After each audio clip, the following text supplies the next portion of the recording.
मैंने 139 डेज में अपना A1 से लेके B1 तक का जर्मन लैंग्वेज कोर्स कंप्लीट किया था और ये बात सच है। अब यहाँ से अगर बात करें कि A1 या A2 का जो है वो एग्जाम किस तरह से होता है, तो दोस्तों अगर आप डेटा सेट का कोर्स आके जर्मनी में करते हैं तो आपका A1 और A2 का एग्जाम नहीं होता, क्योंकि जब आप जर्मनी में आके लैंग्वेज कोर्स कर रहे होते हैं तो टीचर आपको A2 के क्लास टेस्ट के बाद बता देते हैं कि आप फर्दर B2 के एग्जाम के लिए एप्लीकेबल हैं या आपको ये कोर्स यहीं पे क्विट कर देना चाहिए। मेरी क्लास में भी एक ऐसी स्टूडेंट थी जो कि अपना मास्टर्स कंप्लीट करने के बाद जर्मन लैंग्वेज कोर्स कर रही थी। आपस में तो लोग अपनी लोकल लैंग्वेज में जुबान में बात करते हैं, लेकिन जब टीचर से बात करनी पड़ती थी तो टीचर भी हमारे साथ A1 और A2 के लेवल तक इंग्लिश में या उनकी लोकल लैंग्वेज में कम्युनिकेट कर लेते थे। लेकिन इस तरह से आजकल चैट जीपीटी आपकी बहुत ज्यादा हेल्प कर सकता है।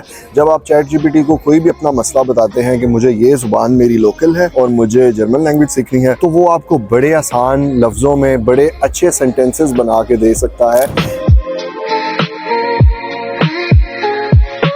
हेलो एंड वेलकम गाइस, आपका वेलकम है दी जर्मन चैप्टर पे। मेरा नाम असद है और आपको इस यूट्यूब चैनल पे मेरे व्लॉग्स देखने को मिला करेंगे। मेरी डेली लाइफ क्या है, मेरी रूटीन क्या है और जर्मनी में ज़िंदगी कैसी है, स्टूडेंट लाइफ कैसी है, जर्मनी में जॉब अपॉर्चुनिटीज़ कैसी हैं। बट आज की इस वीडियो में जो हम बात करने जा रहे हैं वो हम बात करेंगे कि मैंने जो थंबनेल पे लगा रखा था कि जर्मन लैंग्वेज का कोर्स A1 से लेके B1 तक मैंने किस तरह से कंप्लीट किया, कितने अरसे में कंप्लीट किया। जैसे कि मैंने थंबनेल में लगा रखा था कि मैंने 139 डेज में अपना A1 से लेके B1 तक का जर्मन लैंग्वेज कोर्स कंप्लीट किया था और ये बात सच है। आज की वीडियो में मैं आपको अपनी A1 से लेके B1 तक की जितनी भी जर्नी थी वो एक्सप्लेन करूंगा। ये वीडियो हम बनाएंगे 2 पार्ट्स में, लेकिन आज के पार्ट में सिर्फ आपको मैं ये बताऊंगा कि मुझे किस तरह की हर्डल्स आई, मैंने किस तरह से तैयारी की, मुझे कितना टाइम पढ़ने को मिलता था और मुझे कितने दिन अपने जर्मन स्कूल में जाके पढ़ाई करनी पड़ती थी। तो इसकी डिटेल्स जो है वो हम इस वीडियो में डिस्कस करेंगे। सो गाइस, वीडियो का आगाज करते हैं। जब मैं जर्मनी में आया था तो मुझे जर्मन जुबान की ABC तक भी नहीं आती थी। मैंने अपना जो सफर है जर्मन जुबान का वो किया था 0 से शुरू। अब 0 से शुरू करने का मकसद ये था कि क्योंकि मैं जर्मनी में आया था, मुझे जर्मन जुबान नहीं आती थी, यहाँ पे सर्वाइव करने के लिए जरूरी था कि मैं जर्मन लैंग्वेज कोर्स करूँ। अब कोर्स को मैंने इतने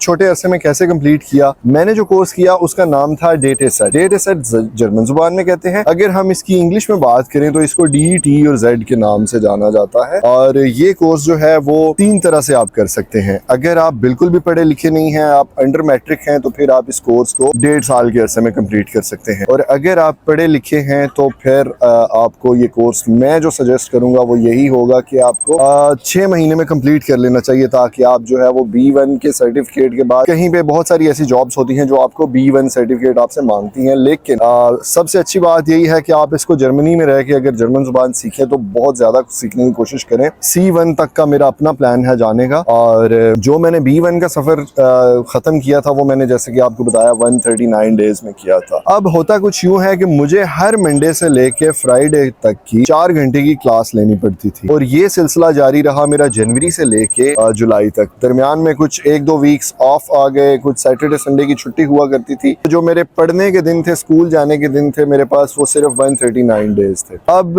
यहाँ से अगर बात करें कि A1 या A2 का जो है वो एग्जाम किस तरह से होता है, तो दोस्तों अगर आप डेटा सेट का कोर्स आके जर्मनी में करते हैं तो आपका A1 और A2 का एग्जाम नहीं होता, क्योंकि आपका जो एग्जाम होता है वो टीचर क्लास में ही ले लेते हैं। A2 के बाद आपका एक टेस्ट लिया जाता है जिसमें आपको लेटर और ईमेल लिखना होता है और एक पेपर का एक छोटा सा फॉर्मेट दिया जाता है, और फिर उसके बाद आपका इंट्रोडक्शन का और आपस में बात करने का एक छोटा सा टेस्ट लिया जाता है जिसमें वे फ्रागेस डिस्कस किए जाते हैं। वे फ्रागे होते हैं जर्मन में सारे जुबान W से शुरू होने वाले। मैं इंग्लिश में कोशिश कर रहा हूँ इसलिए बताने की ताकि आपके लिए आसानी हो, आप जहां से भी ये वीडियो देख रहे हैं। तो A2 के बाद मेरा क्लास में टेस्ट हुआ था। उस टेस्ट के टोटल जो है वो 60 नंबर होते हैं और मेरे तकरीबन उसमें से 53 नंबर आए थे। 52.5 नंबर मैंने उसमें से लिए थे। और इसका कोई टेस्ट आपका उस तरह से नहीं होता जिस तरह से B1 का एग्जाम आपका होता है। हाँ, जो B1 का एग्जाम होता है वो बहुत ही एक स्ट्रिक्ट इन्वायरमेंट में होता है और वहाँ पे आपको बिल्कुल भी छूट नहीं दी जाती कि आप बिल्कुल भी हिल सकें अपनी जगह से, इसको हम फर्दर दूसरे पार्ट में वीडियो के डिस्कस करेंगे।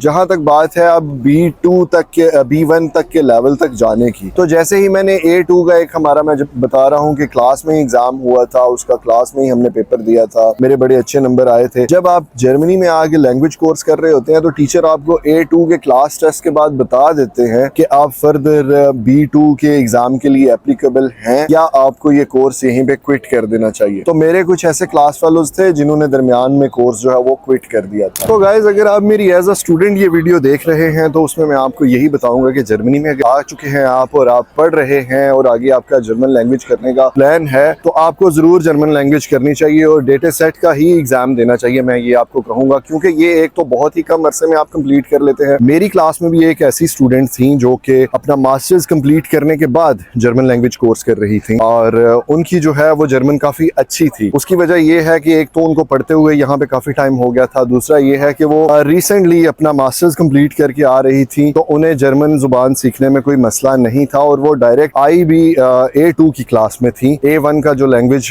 सर्टिफिकेट है वो उनको एक टेस्ट लिया गया था जिसमें पास कर दिया गया था। एक और चीज मैं यहाँ पे आपको बताता चलूं कि ये जो क्लासेस आप जर्मन लैंग्वेज में लेते हैं आके, वो आपको बड़ा सीरियसली लेनी पड़ती हैं, क्योंकि अगर आप क्लास में छुट्टी करेंगे, आप नहीं आएंगे तो ये आपको कोर्स से ड्रॉप कर देते हैं। और इस कोर्स के हर मॉड्यूल की फीस होती है। फीस में आपको बताता चलूं तो वो पहले 228 यूरोस हुआ करती थी, लेकिन उसके बाद कुछ तब्दीलियां की गई यहाँ के कवानीन में, तो अब जो है वो फीस एक मॉड्यूल की वो 456 यूरोस होती है। मैं कोशिश करूंगा कि इस वीडियो के अंदर अपनी छोटी छोटी क्लास की क्लिप्स लगा दूं ताकि आपके लिए आसानी हो, आपको पता चल जाए कि जर्मन क्लास का एनवायरनमेंट कैसा होता है। फिर एक और सवाल आता है कि क्या हमें जर्मन पाकिस्तान में सीखनी चाहिए या फिर हमें जो है वो जर्मनी में आके सीखनी चाहिए। अगर तो आप पाकिस्तान से आ रहे हैं, एज अ स्टूडेंट आ रहे हैं, फिर तो मैं आपको यही कहूंगा कि आप एटलीस्ट A2 तक का लेवल जो है वो पाकिस्तान के अंदर से ही करके आए, क्योंकि उसके लिए ये होता है कि जब आप यहाँ पहुंचते हैं तो आपको जर्मन जुबान इतनी आ जाती है A2 के लेवल तक की कि आप किसी से रास्ता पूछ सकते हैं, किसी को रास्ता बता सकते हैं, आपको अपने बारे में बताना आता है, आप इजीली शॉपिंग कर सकते हैं। लेकिन अगर आपका ये प्लान है कि हम एज अ स्टूडेंट यहाँ पे आएंगे और फिर यहाँ पे आके उसके बाद लैंग्वेज कोर्स करेंगे, तो ये भी बेस्ट रहता है, क्योंकि जब आप यहाँ पे आके जर्मन लैंग्वेज कोर्स करते हैं तो उसका ये फायदा आपको होता है कि आप जनाब यहाँ पे जब जर्मन सीखते हैं तो वो सारा आसपास का एनवायरनमेंट जो होता है वो सारा जर्मन होता है।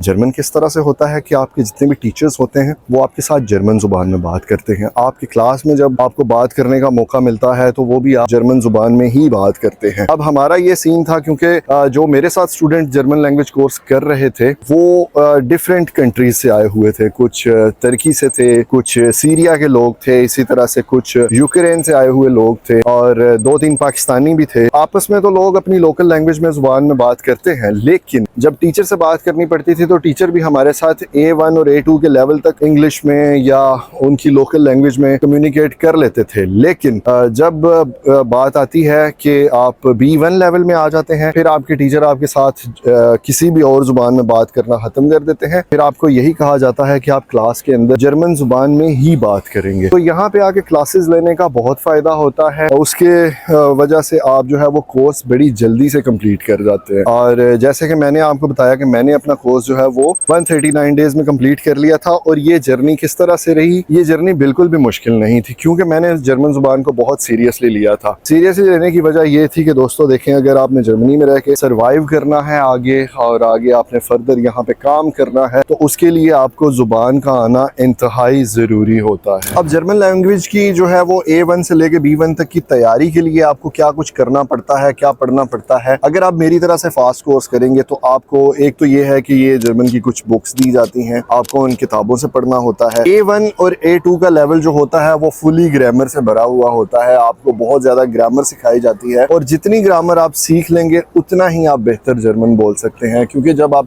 प्रॉपर ग्रामर के साथ जर्मन सीखते हैं तो आपको सेट बनाने में, आपको सेंटेंसेस बनाने में बड़ी आसानी हो जाती है, आपको कम्युनिकेशन करने में बहुत ज्यादा आसानी होती है। मैं यहाँ पे आपको ये एक चीज बताता चलूं कि दोस्तों, जब भी आपका जर्मन लैंग्वेज कोर्स करने का प्लान बने तो वे फ्रागे, एक वे फ्रागे के नाम से कुछ ऐसे सवाल होते हैं जिनको W क्वेश्चंस भी कहा जाता है। इंग्लिश में अगर हम बात करें तो इसकी ट्रांसलेशन जो है वो W क्वेश्चंस की है। W मतलब व्हाट, वेयर, होम, इस तरह के जैसे जर्मनी में जैसे इंग्लिश में लफ्ज हैं, बिल्कुल ऐसे ही जर्मन जुबान में भी हैं, वो हेयर, वो हिन, वो वास, इसका यही मतलब होता है कब, कहाँ, कौन, कैसे। जब आप वे फ्रागे पे काम करते हैं तो आपको जर्मन जुबान में बहुत ज्यादा मदद मिलती है। अब मैं वीडियो के इस पार्ट में आपको ये चीजें बताऊंगा कि मैंने जर्मन लैंग्वेज की तैयारी कैसे की। एक तो मैं आपको बता चुका हूँ कि मैं रोज 4 घंटे की क्लास लिया करता था, मंडे से लेके फ्राइडे तक। उसके अलावा जो है वो मैं घर पे भी पढ़ा करता था। हमें रोज का एक हाउस ऑफ गाबन कहते हैं होमवर्क दिया जाता था। घर में आके हम उस टास्क को कंप्लीट करते थे। जो बुक्स हम पढ़ते थे A1 से लेके B1 तक की, जहां तक मुझे याद है हर एक चैप्टर के बाद एक छोटा सा टेस्ट होता था जो कि बुक में दिया हुआ होता था, उसको सॉल्व करना होता था। वैसे भी आप जब जर्मन A लेवल पे होते हैं, A1 पे या A2 पे, तो आप ग्रामर जब पढ़ते हैं आपको इतनी सारी ग्रामर, अगर आप सही फोकस होकर पढ़ते हैं तो आपको इतनी सारी ग्रामर आ जाती है कि आपका जब B1 के एग्जाम में जो खत लिखने का टाइम आता है या आपस में बात करने का, जिसको कि मुंडलिश टेस्ट कहा जाता है, वो जब आता है तो आप इसको बड़ी इजीली जो है वो क्लियर कर जाते हैं। आसानी ये होती है कि आपको जर्मन लैंग्वेज जो है उसके लिए डिफरेंट यूट्यूब चैनल्स हैं, आप वहां से सीख सकते हैं। आपकी अपनी लोकल जुबान के यूट्यूब चैनल्स हैं, आप वहां से सीख सकते हैं। प्ले स्टोर्स पे कुछ ऐसी एप्लीकेशंस हैं जिनसे आप जर्मन लैंग्वेज सीख सकते हैं। इस तरह से आजकल चैट जीपीटी आपकी बहुत ज़्यादा हेल्प कर सकता है। जब आप चैट जीपीटी को कोई भी अपना मसला बताते हैं कि मुझे ये ज़ुबान मेरी लोकल है और मुझे जर्मन लैंग्वेज सीखनी है, तो वो आपको बड़े आसान लफ्ज़ों में बड़े अच्छे सेंटेंसेस बना के दे सकता है। इस तरह से तैयारी करना कोई मुश्किल नहीं होता, लेकिन अगर आपने स्नेल कोर्स करना है, जल्दी वाला कोर्स करना है जो मैंने किया है, तो इसके लिए आपको थोड़ा सा फोकस होना पड़ता है। काम से ज्यादा आपको अपनी पढ़ाई पे फोकस करना पड़ता है। वैसे आप डेटा सेट का जो एग्जाम है, जिसको DTZ का पेपर भी कहते हैं, वो 1 साल में भी कंप्लीट कर सकते हैं, लेकिन इसके लिए आप 6 महीने में भी कंप्लीट कर सकते हैं। आप बिल्कुल पढ़े लिखे नहीं है तो ये 1.5 साल का अरसा जो है वो आपको दिया जाता है। फिर ये होता है कि अगर आप फर्ज करें एक दफा पेपर देते हैं, आप पेपर में फेल हो जाते हैं, आपको दोबारा से दूसरा मौका दिया जाता है, इसी तरह से तीसरा मौका दिया जाता है। सो ये पार्ट में मैंने अपनी जर्नी बताई कि कितने टाइम में मैंने कंप्लीट किया था, कितना मुझे मुश्किल था या नहीं था, कौन सी मैंने किताबें पढ़ी, उनकी मैं पिक्चर्स जो है वो वीडियो में साथ साथ एडिटिंग में लगा दूंगा इंशाल्लाह आपको, ताकि मदद मिल सके। इसके अलावा बहुत सारे टीचर्स जो हैं वो हमें नोट्स देते हैं, वहां से तैयारी करना बहुत आसान हो जाता है। इसी तरह से मैंने आपको बताया कि इंटरनेट से हम तैयारी कर सकते हैं। इसकी फीस कितनी थी, एनवायरनमेंट क्लास का कैसा होता है, उसके लिए मैंने वीडियो में क्लिप्स ऐड कर रखी हैं। तो फर्दर हम नेक्स्ट पार्ट 2 में डिस्कस करेंगे कि B1 का जो एग्जाम है वो किस तरह का होता है, कौन कौन से सवाल आते हैं। अगर आप नए हैं चैनल पे तो चैनल को सब्सक्राइब कर दीजिएगा। फेसबुक पे देख रहे हैं तो वीडियो को लाइक कर दीजिएगा, और अगर ये आपको वीडियो पसंद आई है तो भी इसको लाइक कर दीजिएगा, और प्लीज़ सब्सक्राइब करते हुए जाइएगा, क्योंकि इसमें कोई एफर्ट नहीं लगेगी। आपने सिर्फ एक स्क्रीन पे टैप करना है और सब्सक्राइब भी हो जाएगा, और एक टैप से ही लाइक भी हो जाएगा। So thank you for being here, thank you for watching the video. अपना बहुत सारा ख्याल रखिएगा। Take care, good bye.